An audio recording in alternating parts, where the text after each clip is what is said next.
आपने अपनी पिछली स्टोरी में देखा कि कैसे आर्यन को सपना आता है जिसमें अपने माँ बाप को चुड़ैल के पास कैद होते हुए देखता है और उनको बचाने का फैसला करता है।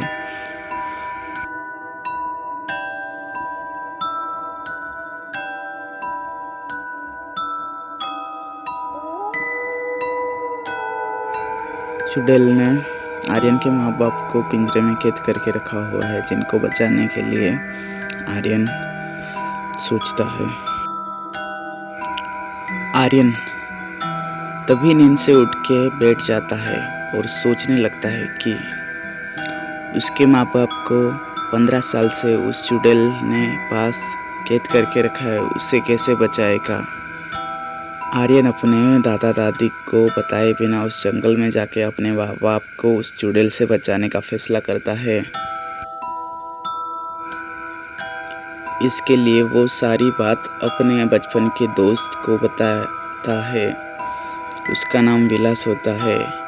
आर्यन जो कुछ भी सपने में देखता है वो सब कुछ उसको विस्तारित रूप से बता देता है।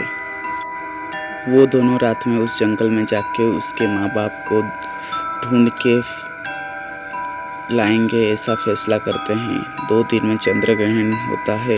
उसी दिन वो दोनों जंगल में जाने का फैसला लेते हैं। ऐसे ही 2 दिन बीत जाते हैं और चंद्र ग्रहण का दिन आ जाता है। वो दोनों जंगल में जाने का फैसला करके अपने घर से निकलते हैं, किसी को बताए बिना।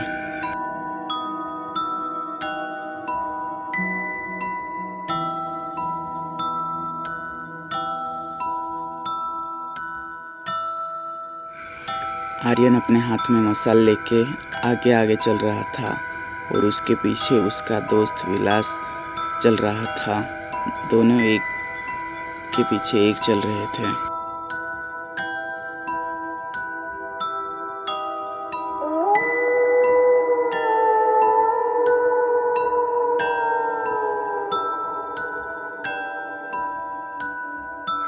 उन दोनों को पता था चंद्र ग्रहण के दिन चुड़ैल अपना शिकार ढूंढने के लिए जरूर जंगल में यहाँ वहाँ भटकेगी, इसीलिए वो दोनों उसी दिन चुनते हैं।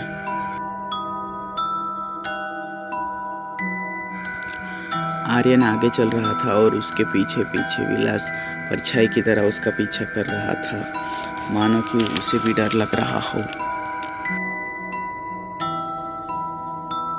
वो जंगल के थोड़ी ही अंदर आए थे कि उन्हें गहरी चमकती रोशनी दिखाई दी। उस चमकती रोशनी में उसे बहुत सारे अजीबोगरीब जानवर दिखाई दे रहे थे, जो उन्हें ही देख रहे थे, जिससे उनका दिल घबराया जा रहा था। वो दोनों साहस दिखाते हुए वहाँ से निकल जाते हैं। आर्यन विलास से धीमी आवाज में बोलता है, विलास आवाज मत कर, वरना ये सब जानवर हमें छोड़ेंगे नहीं। चुपचाप सिर नीचा करके मेरे पीछे पीछे चल। विलास तभी घबराते हुए बोलता है, हाँ हाँ चल चल चल।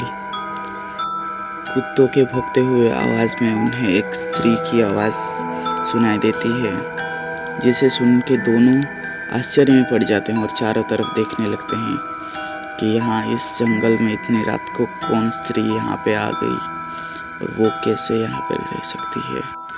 आवाज़ से ऐसा लग रहा हो कि वो स्त्री 19 या 20 साल की होगी। आर्यन और विलास दोनों घबरा जाते हैं और चारों तरफ देखने लगते हैं। तभी नदी के किनारे बहुत सुंदर सी स्त्री दिखती है, वहाँ पे वो लोग जाने लगते हैं।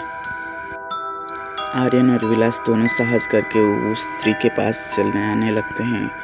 वो स्त्री उन्हें ही देख रही थी आते हुए, जाने उनका ही इंतजार कर रही हो। वो दोनों उनके सामने पहुंच जाते हैं। दोनों नदी के पास पहुंच जाते हैं और उनकी नज़र उस स्त्री पर पड़ती है। वो बहुत सुंदर और मनमोहक थी।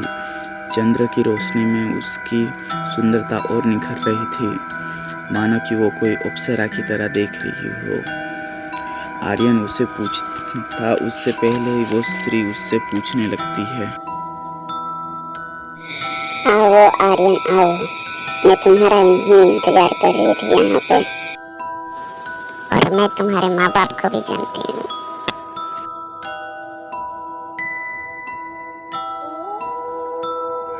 ये बोलते ही आर्यन आश्चर्य में पड़ जाता है कि ये स्त्री उसे कैसे जानती है।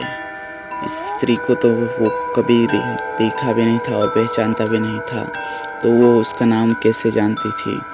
उसके मन में बहुत सारे सवाल आ रहे थे, हजारों सवाल उसको घेरे जा रहे थे कि ये स्त्री इस जंगल में क्या कर रही है, कौन है स्त्री ये, और कैसे उसको जानती है, और उसके माँ बाप के बारे में भी। आगे की स्टोरी जानने के लिए हमें लाइक, शेयर और सब्सक्राइब करें। Thank you. मिलते हैं अगली वीडियो में।